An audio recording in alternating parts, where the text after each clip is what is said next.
Mortal Kombat 1. Press the cross button. Would you like to enable screen reader? Disable. Cross button select. Up and down. Navigate.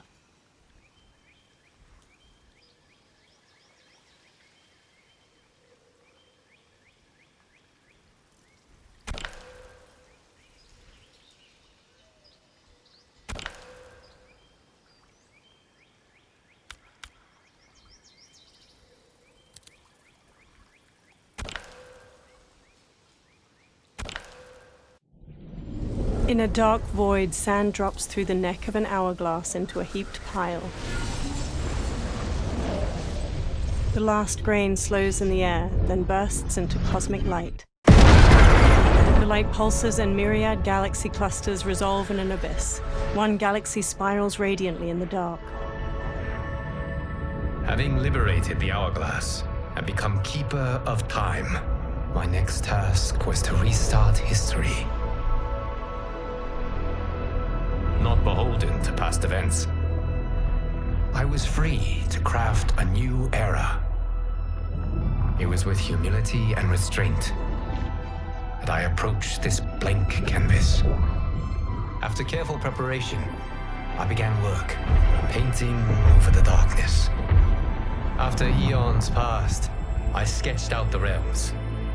After eons more, I brushed them in with life. A star flares over a planet. In my new era, all beings will have the opportunity to find peace. Whether or not they do will be their responsibility. For my power only permits me to begin this endeavor. It is the duty of mortals to finish it. A title appears over a vista of mountains and red-leafed trees surrounding a shimmering lake. Mortal Kombat 1.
Words appear. WB Games presents a NetherRealm Studios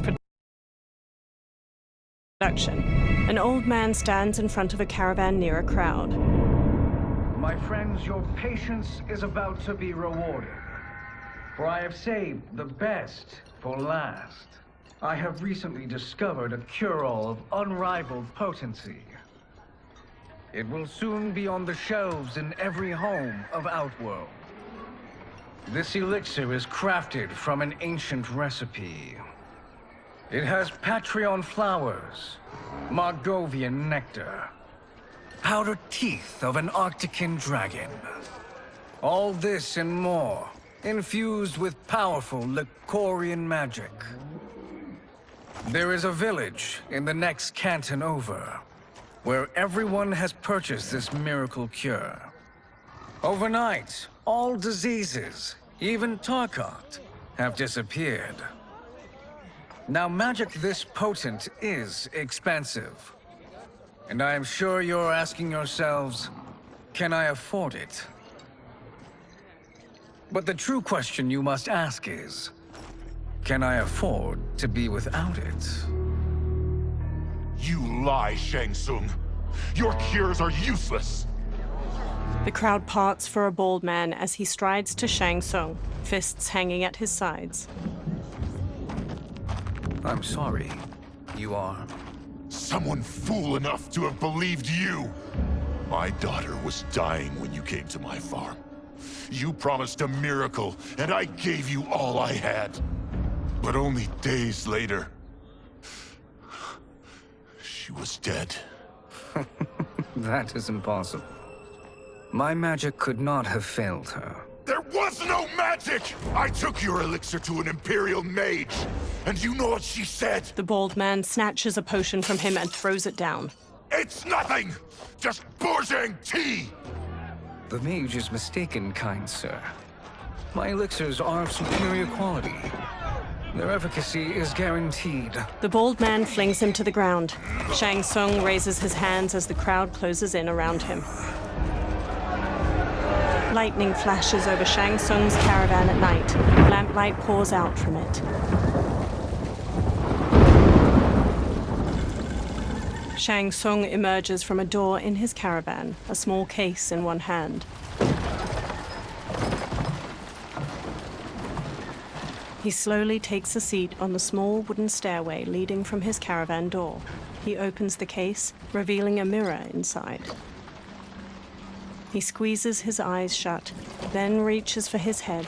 His long grey beard drops to the muddy ground.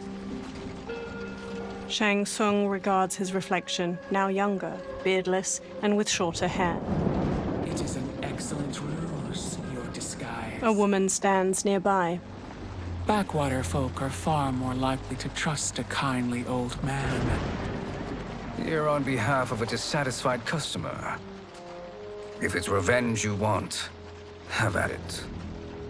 If it's restitution, there's nothing left. What I want, Shang Tsung, is to elevate you, to make you the great sorcerer that now you can only pretend to be. A generous offer. Why me? You are uniquely resilient. Who else could eke out a living traveling Outworld's hinterlands, selling quack cures and fake magic? A living? It is barely survival. And you were meant for more. To live among kings, not peasants. But since before you were born, you have been conspired against by those who fear how formidable you could become. How do you know this? Who are you? I am your deliverer, Shang Tsung. Join me, and I will put the realms at your feet. Water streams down Shang Tsung's face as he meets the woman's glowing blue eyes. He smiles toothily. A title appears, Mortal Kombat 1. Three men wearing sun hats plow a farm by various cottages. Power line towers hang crookedly near them. An ornate building sits on a mountain peak looming behind. This is a good harvest, Kung Lao. Yes. It is a blessing, Raiden. You would rather we starve? No, of course not. But we've worked these fields since we were kids. In 40 years, we'll still be here. Stooped and feeble like Old Man Wei. An old man glares at them and spits. Kung Lao waves. As long as I've known you, you've dreamed of leaving Fengjian. Why can't you be happy here? Our ancestors fought in great wars. They died with honor and glory. Stories of our great adventures will be passed down for generations. It may not be glorious, but what we do helps the village thrive. I know.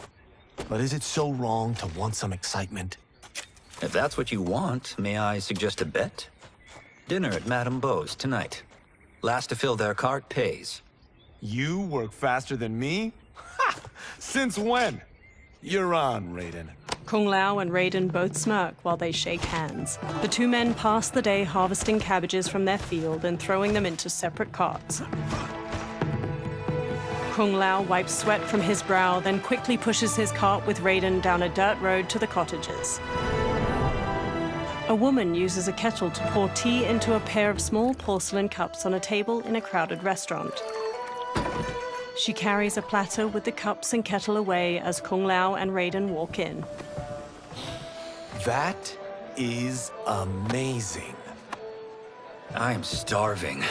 I wonder what Madame Bo is making tonight. An old woman approaches. For you two, whatever you want. Thank you, Madame Bo. You spoil us. Like the sons I never had. Madame Bo leads them to an outdoor dining area. They sit at one of the many tables. Have you two been practicing my lessons? As we can.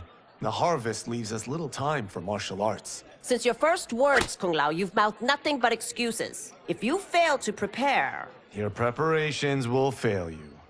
Good. You haven't forgotten. But we'll see if I make you anything special tonight. I'm glad you're paying. Madame Bo might just pad the bill with her anger. I am paying? You finished work last. But I delivered my cart first. Delivered? Huh. The bet was filled. That's not what I remember. So that's how it is, eh? What do you say we settle this man to man? They walk off. Wait, you mean fight? Yes. Right here, right now.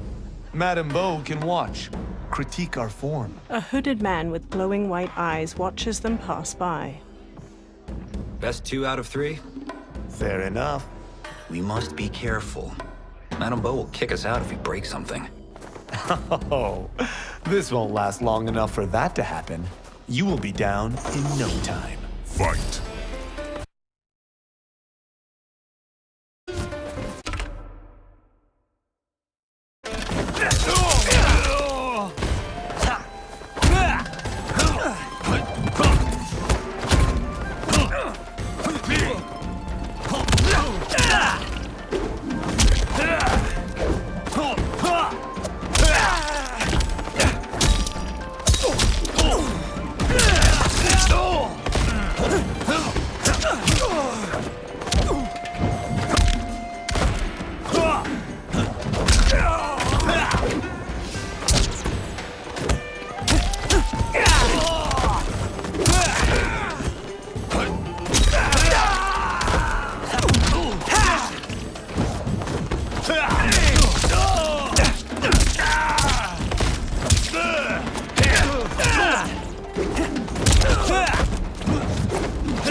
Must we go another round? We both know how this ends.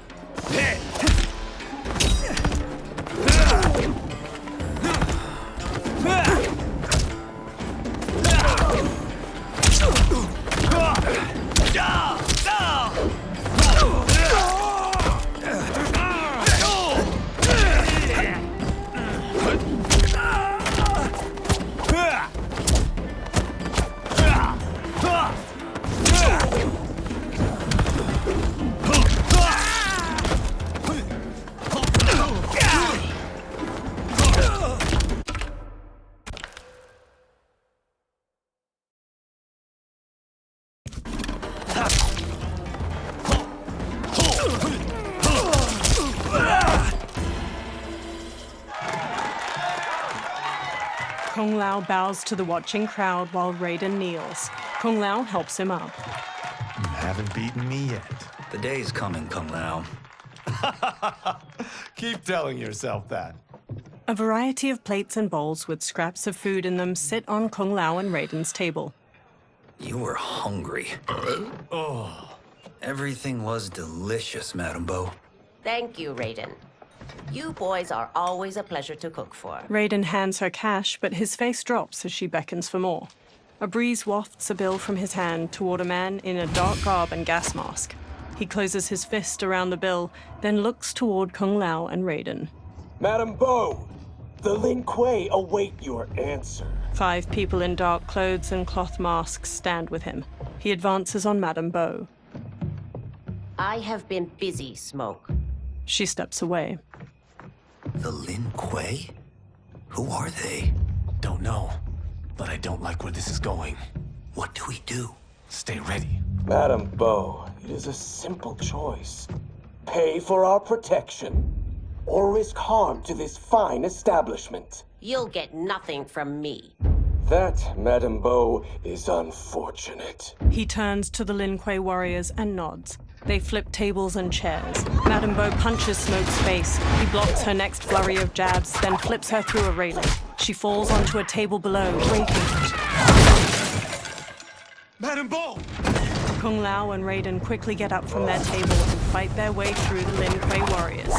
Smoke throws a smoke bomb, then jumps through the spreading cloud and kicks Kung Lao and Raiden to the floor. You two are brave, but against us, you are in over your head. We don't care who you are or who you are with. You will not menace Madame Beau. Fight!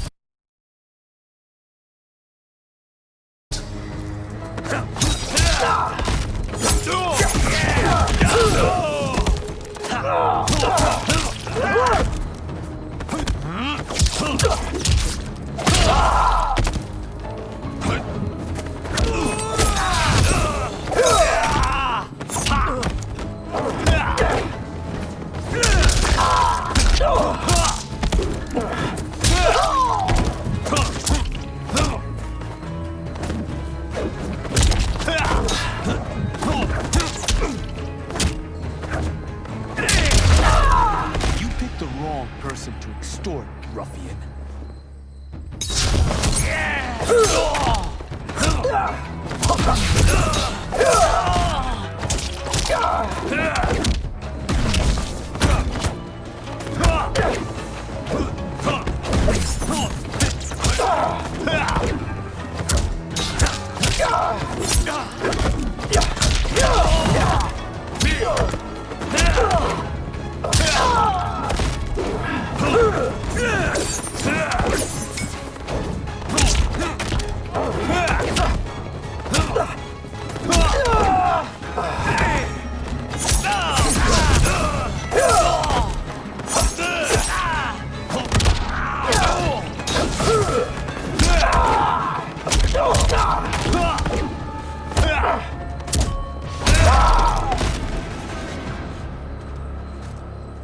Now who's in over his head? Raiden punches a Lin Kuei, who stumbles back. Kung Lao grabs him, then drops him. This was you? Honestly, I'm surprised too. Come on, let's help Madame Beau. A figure in blue, Sub-Zero, watches from a rooftop. He throws a bolt of ice at their feet. A man in yellow, Scorpion, paces over while spinning a kunai-tipped rope dart. His upper arms are bare, showing a scorpion tattoo. Sub-Zero shoots another ice bolt. It strikes the railing behind them. How does he do that? I have no idea. You interfere with Lin Kuei business. Leave, or face our wrath. Abandon Madame Beau? Not happening. Sub-Zero leaps onto Raiden and tackles him down a stairway. The rope dart wraps around Kung Lao's leg. Scorpion pulls at him with it. He yanks Kung Lao to the floor and drags him closer. Kung Lao rolls to his feet, then jumps and spin kicks Scorpion's head. Want more? I have plenty. You should have fled when you could. Prepare to regret ever crossing the Lin Kuei. Fight!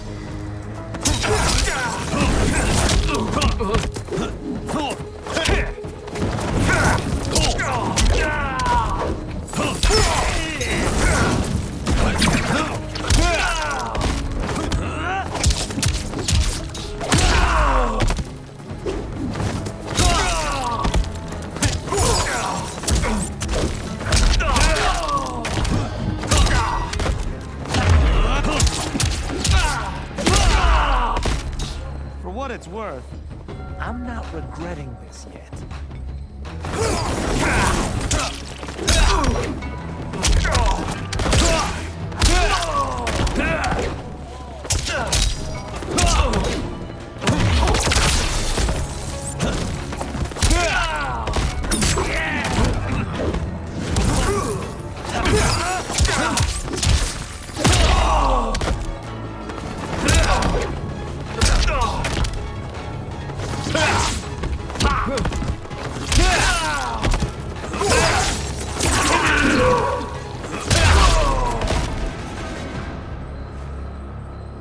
It is you who will regret crossing me.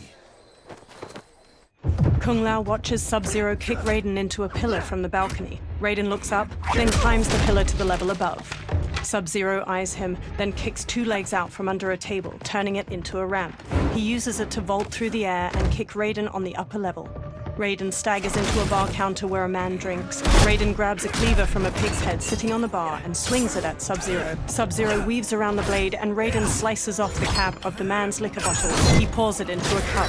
Sub-Zero blasts ice at Raiden, freezing his hands to the bar. The man plucks a bit of the ice and drops it into his drink. Kung Lao throws his hat at Sub-Zero's head. It bounces off harmlessly. Smirking, Kung Lao shrugs. Incompetent. Kung Lao chucks a circular chakram decoration. It nicks Sub-Zero and plunges into a wall. Oh, that works. I have had enough of you. Then go, before I put you down like the rest of your Lin Kuei. You haven't a prayer against the Lin Kuei's Grand Master. Fight!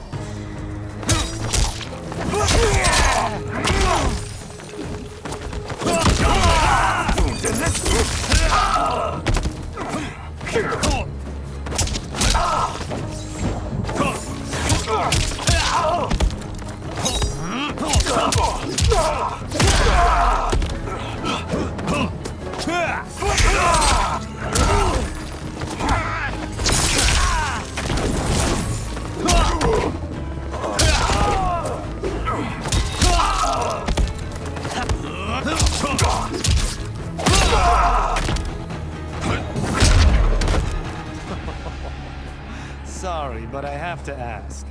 Can any of you fight?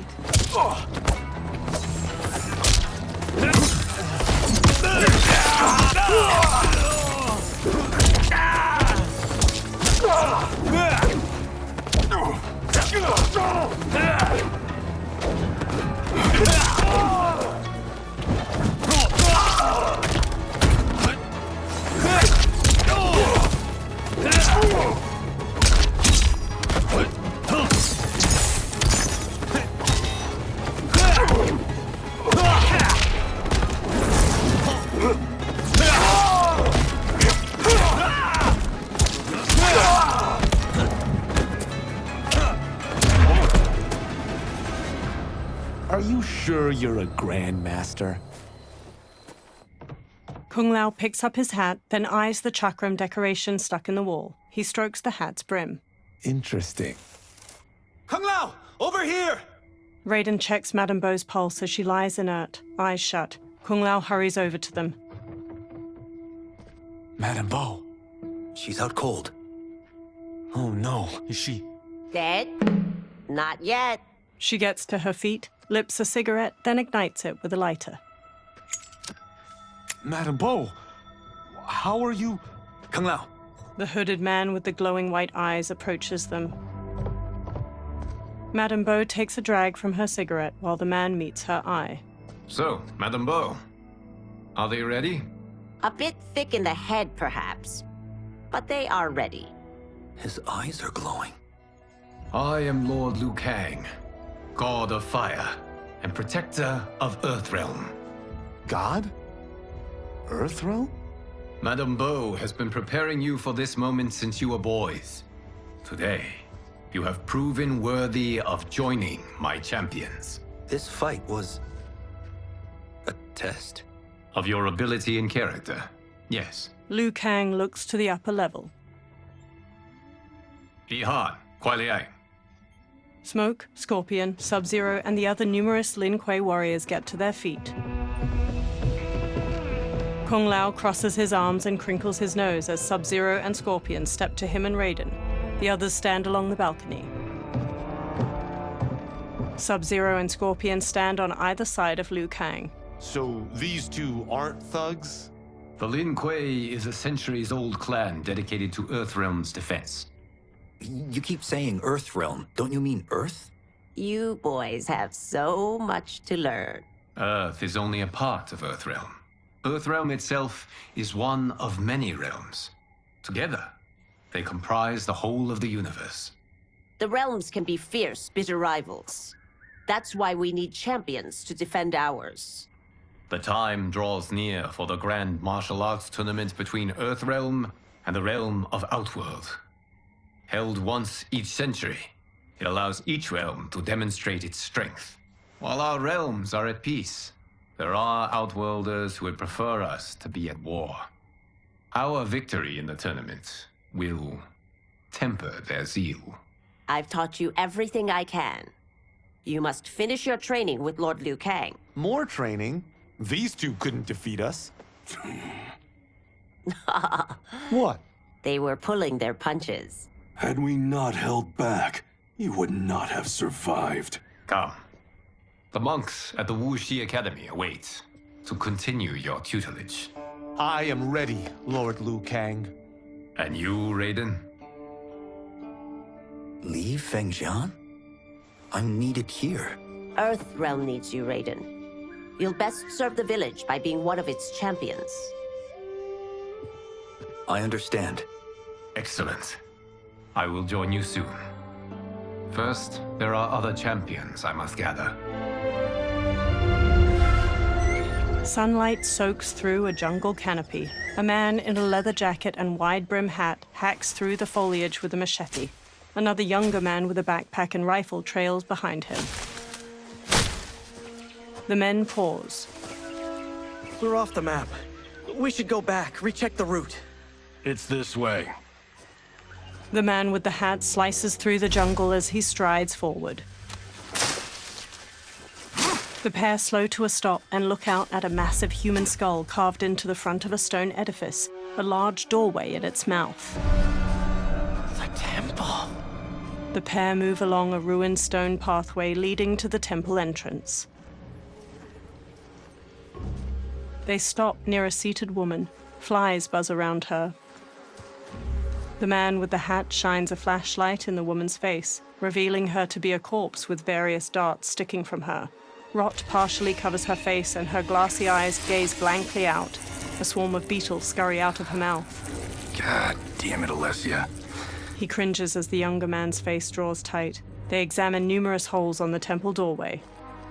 The darts came from here. The man leaves through a journal filled with notes and drawings of venomous animals. Can you open it? Without killing us? Let's hope so. The temple doors open. Light streams past the two men and into the dusty entryway of the temple. Both turn on their flashlights and step inside. They walk through a broad hall. Thick pillars with human figures carved into them line its walls. They turn a corner. Sunlight floods through ruined parts of the wall to their left, and small weeds rise from cracks in the stone floor. Turn them off. They turn off their flashlights. And we're definitely getting warmer. The pair moves down an aisle hedged in by low walls. Lines of fire flicker along the top of each wall. How are these still burning? Oil bubbles up from the ground. The chamber channels it somehow. They move to a doorway blanketed with ivy at the end of the aisle and pause. The two men hop down a short ledge and continue forward. The man with the hat leads the younger man down a path winding through various tall rock formations. They enter a vast chamber. Metal hooks hang from the ceiling over flames flickering in a central circular dais where the rotting body of a man sits on a throne made of intricately carved stone. He holds an ornate metal shield in one hand and a mace in the other. Ravala! And his shield! What? Silver liquid shimmers around large stones in the floor beyond. So? There's metal in the floor. It's not just any metal. It's liquid mercury. Shit, that stuff's toxic. Fatal. Only step where I step. The man with the hat carefully picks his way across the path of stones, the younger man close behind. The younger man steps onto a different stone and starts to fall. The man with the hat grabs his shoulder. What did I say? The man with the hat steps back on another stone. It sinks a little. The two men sprint across the stones as liquid mercury floods out of channels and ruined pillars surrounding the dais. The man with the hat reaches the other side. The younger man stumbles, then leaps to solid ground. I'm sorry. Not now. He examines the reflection of a pillar in the liquid mercury surrounding the dais. He eyes the pillar itself. Get out the explosives. That's our bridge? Do this right, it'll fall across. The younger man sets explosives at the base of the pillar.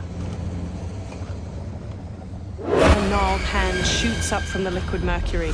Two armored women with tattered bat wings rise up. Kalima? Is it real? The Kalimar fly toward them. Keep working. I'll take care of the she-beasts. You disturb Cataravalla's slumber. For your sin, you die. Fight!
Got no time to die, crazy lady. The man with the hat rushes over. You okay? Yes, we ready? The younger man nods and detonates a bomb that blows up a pillar. The pillar falls and they fist bump. Physics for the win. Let's go. They walk across the fallen pillar above the pool of mercury and explore deeper into the overgrown tomb. They stop by the corpse of Kataravala. The man with the hat brushes his hand across its shield. The younger man exclaims, This'll be worth millions. It belongs in a museum. He grabs the shield. The younger man leans in, and Kataravala's face turns. He staggers back and falls into the mercury. He struggles, but the liquid overtakes him. Adam! Kataravala swings a spiked mace. The man dodges and jumps onto the pillar. It strikes the shield and throws him onto the ground. He quickly sits up as it pounces. It chucks away its broken mace. It stalks over. You will not have it. He rises. You don't need it. You're dead. Speaking of which, you just killed my best friend. And I'm not one to forgive and forget. Fight!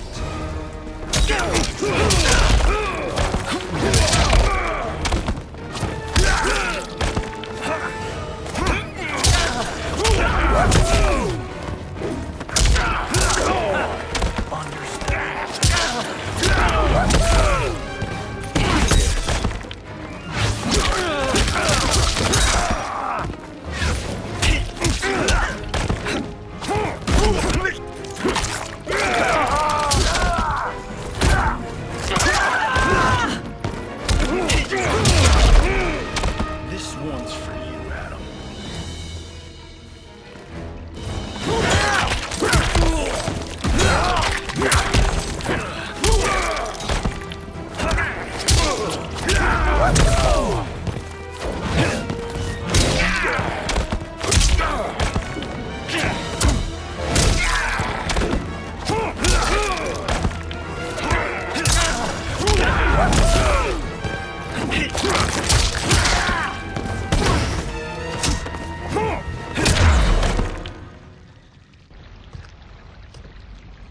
Now where's that shield? He sprints past Kataravala.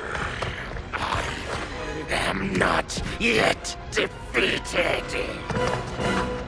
Yes, you are. He spins, chucks the shield, and cuts its head off clean. The shield slams against a wall and bounces back into his hand. Time to go home. Cut! Pretty! I knew it! Woo! I felt that one. You felt it too, right? Crew member. Temple of Kataravala, take 39. Tails. Director. That's a wrap. In a studio, crew cheer. The director takes off a headset and hands it to a woman. The hatted man shakes his hand. Steven, this was fantastic. Thank you. Oh, just like the old days. And these props. Jimbo killed it. Steven takes the shield. You did too, Johnny. Hey, about my pitch. You know, the karate zombie thing? I'm thinking 4 films. Maybe a streaming series? Johnny, I don't have... You're right. Not here. I'll swing by your office after I change. I can't. Have to meet with the editors. Walking away. Marshall will call you. Johnny pumps a fist in the air. Great! Have your assistant call me. A blonde woman. That was great, hon. Wasn't it, though? We need to celebrate. I'm thinking private party. Johnny, we need to talk. She walks off, and Johnny hangs his head. Later, in a luxury mansion in the hills. You're not the martial arts megastar you once were, honey. You're lucky Steven owed you a favor. I'm telling you, Chris, we're fine. Can you join me in the fact-based universe just once? We're broke. We have to cut back. Cut back? On what? Step 1 is selling this place. I need a refill. Johnny, we can't keep this up. You spent $10,000 on that sculpture, $30,000 on that drone, and this damn sword. $3 million? Hey, Sento is history. That sword comes from... That's not the point, Johnny! Chris, honey, the parts, the money, they're coming. Steven's movie is just the beginning. That's why I can't cut back. To be a success, I have to project it. If I don't, Johnny Cage is done. She frowns. Johnny rests his hands on her shoulders. She pushes one hand aside. I didn't marry Johnny Cage. I married John Carlton. I'd give anything to have him back. She leaves. Chris, come on, Chris, where are you going? Johnny puts his hands on his head. Fuck! He grabs his drink and downs it, then walks back to pour himself another. How you like that, Mr. A-list? A black-haired man strides in. Thank God. Oh, Chris, honey, Johnny turns and sees the stranger, who wears a sleek black suit and brandishes a long sword. Where's my wife? What did you... Your wife left. She's fine. You will be too if you cooperate. What do you want? Sento. It hangs above a fireplace. You some kind of hired gun? Or do you know Sento's history? I know it. It's my family blade. They circle each other. No. No way you're Tyra clan. They've been dead for centuries. Not dead. Hiding. With Sento in my hands, I'll lead us out of the shadows. That's a great plan, stranger. Except for one thing. Sento's mine.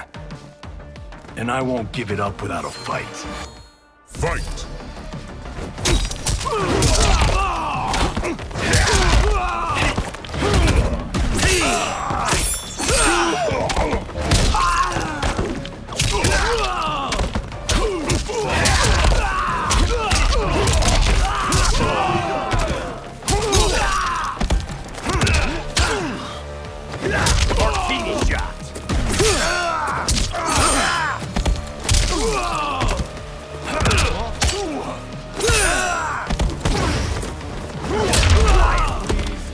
Robbing the wrong house.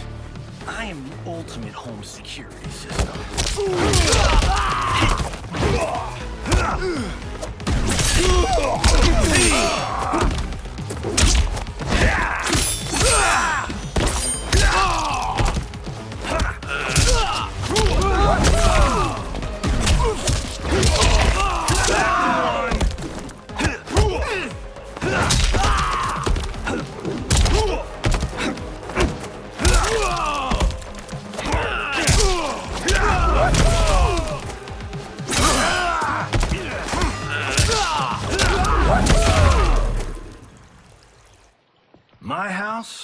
My rules. Later at night, the defeated swordsman is tied to a chair. He rouses from unconsciousness, and Johnny sits across from him. So, you have a name or what? Kenshi Takahashi. I knew you weren't Taira clan. You know nothing, Cage. 400 years ago, the Taira clan were one of Japan's first families. They lost Sento after getting slaughtered at the siege of Aomori. There were survivors. They hid themselves by shedding the name Taira for Takahashi. They joined the Bakuto for its protection. The Yakuza's predecessors. From first family to crime family. I will break us free of the Yakuza's corruption. Reclaim our name and our position. But my clan won't follow me unless I prove that I can lead. That's why I need Sento. And that's Malibu's finest. He walks toward the door. It's a great story. Bullshit. But great. You should seriously consider becoming a screenwriter. Liu Kang, Scorpion, and Sub-Zero wait outside. What in the actual fuck? Good evening, Johnny Cage. I am Liu Kang, protector of Earthrealm. May we enter? Nothing's being shot here tonight. You sure you're in the right place? Yes. We come on a matter of grave importance. We must speak to you and your guest. What? Johnny narrows his eyes. How do you know about him? Because I am the god of fire. Chris, you vixen. Nicely done. Sure. Come right in. Glowing eyes are a nice touch. They approach Kenshi, who remains tied up beside an indoor pool. Kenshi Takahashi, a tragic figure with a noble cause. Your actions this evening do you no credit. Who are these people? You tell me. They're your scene partners. I also know of your struggles, Johnny Cage. I am here to offer you both a path forward. Dun, dun, dun. Oh, come on, guys, let's call this. Chris was a doll to set this up, but as pranks go, this one's a bit obvious. This is no prank. Bihan, Kuai Liang, if you please. The blue-robed Sub-Zero starts to untie Kenshi. All right. I'll play my part in this martial arts LARP. The missus ought to get what you paid for. Okay. Hey, you. Hey, you. Get your damn hands off him. I said, get your hands off. Johnny grabs him, but Sub-Zero kicks him across the room. Johnny slides into a table where the $10,000 sculpture on top teeters and falls. Scorpion. Was that necessary, brother?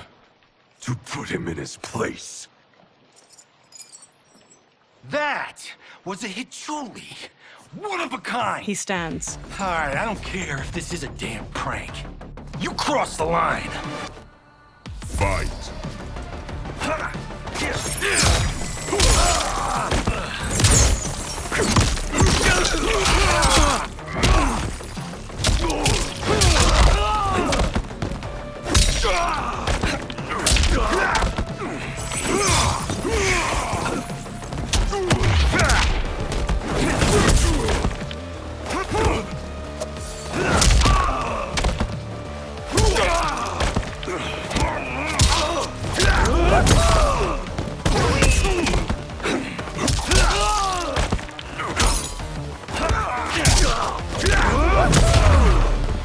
You guys need a better fight choreographer.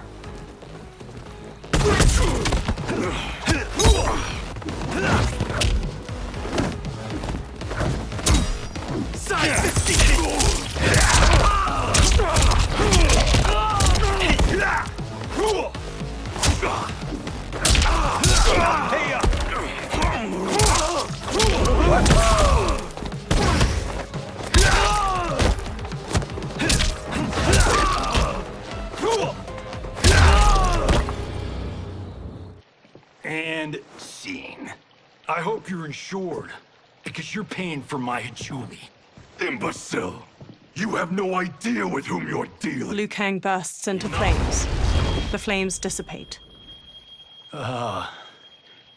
That's no special effect. Indeed, Johnny Cage. Johnny shifts his footing and glares. Kuai Liang. Scorpion bows. Okay, let's go back to one here. Who are you again? Lord Liu Kang, protector of Earthrealm, god of fire. Well, that last one tracks. But what's an Earthrealm?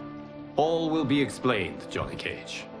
For now, what is important is that you both have been chosen to join its champions. Why him? Or me, for that matter. Because I have faith that you will rise to the challenge. And because your service will change the arcs of your lives. Johnny eyes Kenshi. Later, men spar in a sunlit courtyard. Mountains surround them, and lion statues border the entrance to the courtyard. Red pagodas are situated nearby, and cherry blossoms are in full bloom. Several monks wear brown and orange uniforms. Later, they strike wooden dummies that have small poles sticking out. Others spear their hands into steaming hot sand in rock bowls. Later, a monk with a braid swings at Raiden. Raiden blocks and punches his chest. Another attacks, and Raiden counters with a flying kick. Raiden strikes and front kicks a third challenger. Hunching over, Raiden shuffles in an offensive stance. He straightens and brings his hands together, fist to flat palm, and the nearby monks do the same. Kung Lao saunters up with a razor-rimmed hat. That is not a good idea. It is genius, Raiden. The next time we see Sub-Zero, I will have to thank him for inspiring it.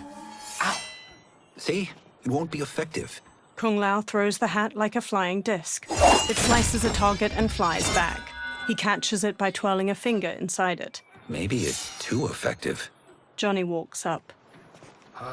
We just need to get on with it. We've been cooped up here for months. I can't base a cinematic universe on Outworld's monsters and magic if I don't ever see them. Kenshi joins. That's why you're here? Liu Kang said this gig would change the arc of my life. That's how it gets done. My ex will rue the day she gave up on me. So selfless. Oh, please, Tattoo. You're just here to get your sword back. We all have our reasons for being here. Some better than others. But we are not here to fight among ourselves. We are here to fight for Earthrealm. It's about damn time. Liu Kang steps out. And today, one of you will be chosen to fight for it at the tournament. Only one of us, Lord Liu Kang? Isn't Outworld fielding several champions? The tournament's rules give the host realm that advantage. And it is Outworld's turn as host. You know, I don't know why I've never asked this, but, what's our record at this tournament? Earthrealm and Outworld have long been evenly matched. But Outworld is gaining strength. Should it win, its more militant factions will be emboldened. I thought you admired Outworld. It is a place of great knowledge, wealth, and beauty. But our realms do not share goals and beliefs. We coexist peacefully, because Outworld respects our strength. Should we show weakness, our rival will become our enemy. I will not lose, Lord Liu Kang. First, you must win the right to represent us. Whichever one of you outlasts the others will be chosen. He sits on a chair in the middle of the courtyard, and every man except the four kneel. Raiden, step forward. Raiden bows. Good call. Cull the weak first. You shall face him, Johnny Cage. Ready for your close-up? All right, let's do this. But remember, farm boy, I'm a global martial arts icon. I don't think you can handle this much boom. Liu Kang rolls his eyes. I am ready, Johnny Cage. My mind and spirit fight as one. Fight!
This fight was an honor. Raiden helps Johnny up by the hand. You're welcome. Kenshi Takahashi, you are next. Kenshi steps toward Raiden, his sword in hand. He shoots a hard look at Johnny as they walk past each other. You have skills, Raiden, but you're inexperienced. Whatever experience I lack, I make up for in heart. It's nerve, not heart, that wins fights. I should know. I've been in hundreds of them. Fight!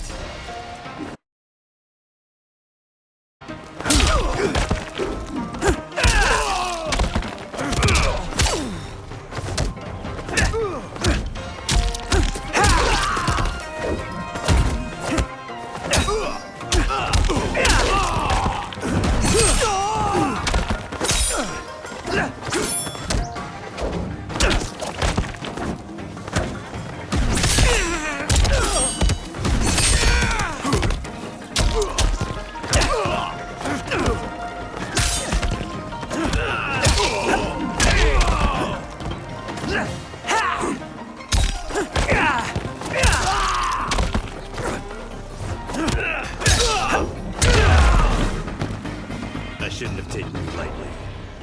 I won't do it again.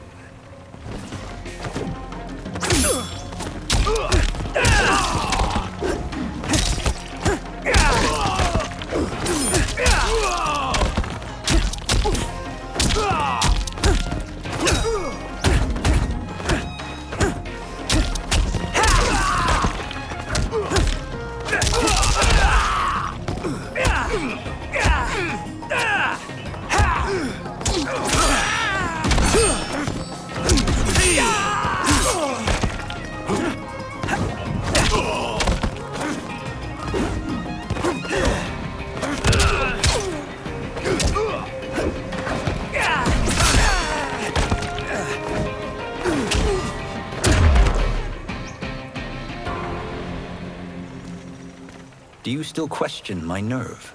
I do not. Yours was a well-earned victory. Kenshi and Raiden bow to each other. You may rest, Raiden. This evening, you will face your final opponent. Kung Lao smiles at Raiden. That night, Liu Kang sits on a chair among the other monks. Raiden and Kung Lao kneel facing each other, then get to their feet in unison. $50 says Kung Lao wins. Make it interesting. Bet me cento. Not on your life. Liu Kang stands. Raiden, Kung Lao, the winner of this match will represent Earthrealm against Outworld. It is a grave duty, not to be undertaken lightly. You may step back now and suffer no dishonor. I choose to fight, Lord Liu Kang. As do I. Then may the best person win. Liu Kang bows to each of them in turn, then returns to his chair. Kung Lao grins at Raiden. Concede, Raiden. You have never beaten me. That won't change today. No.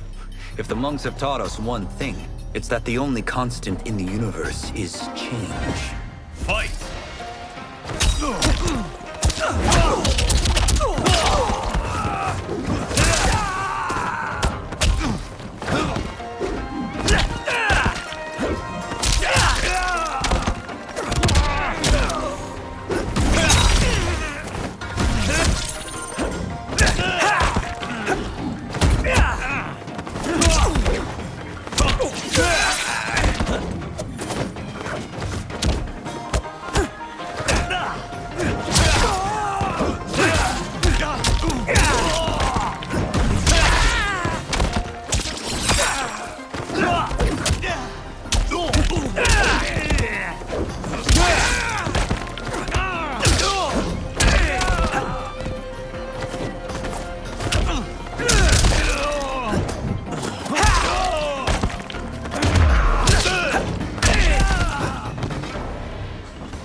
luck, Raiden. Like lightning, you will be struck twice.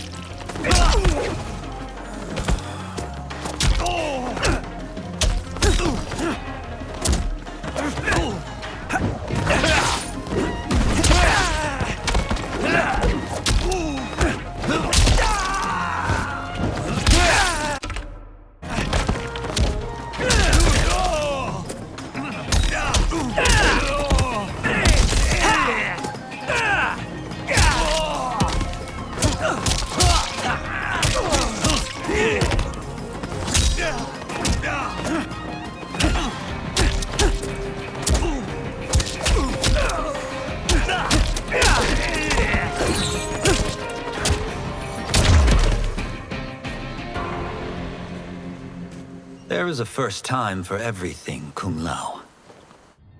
Raiden helps Kung Lao up. Although you have all trained well, Raiden has excelled. This outcome does not surprise me. Kung Lao hangs his head. How could I have... He gathers himself. Congratulations, Raiden. For the tournament, you will need this. Raiden takes a small metallic amulet with a dragon symbol glowing on its surface from Liu Kang. Electricity crackles from it onto his palm. Forged by the Elder Gods, it gives the wearer power over lightning and thunder. Go ahead, try it. Kung Lao and Liu Kang watch as Raiden slowly turns around, staring at the amulet. Electricity surges from it into his fingertips. Johnny records video with his phone as Raiden channels a bolt of lightning at a large statue. Holy Ark of the Covenant! Raiden stops. It is incredible. But is it necessary? In addition to possessing great might, the Outworlders you will face also wield great magic. The amulet levels the playing field. You must be careful, Raiden. You could get hurt. Even killed. No tournament participant has ever been grievously injured or killed. I would never send my champions unwittingly into mortal combat. We leave in 7 days for Outworld's capital, Sundo.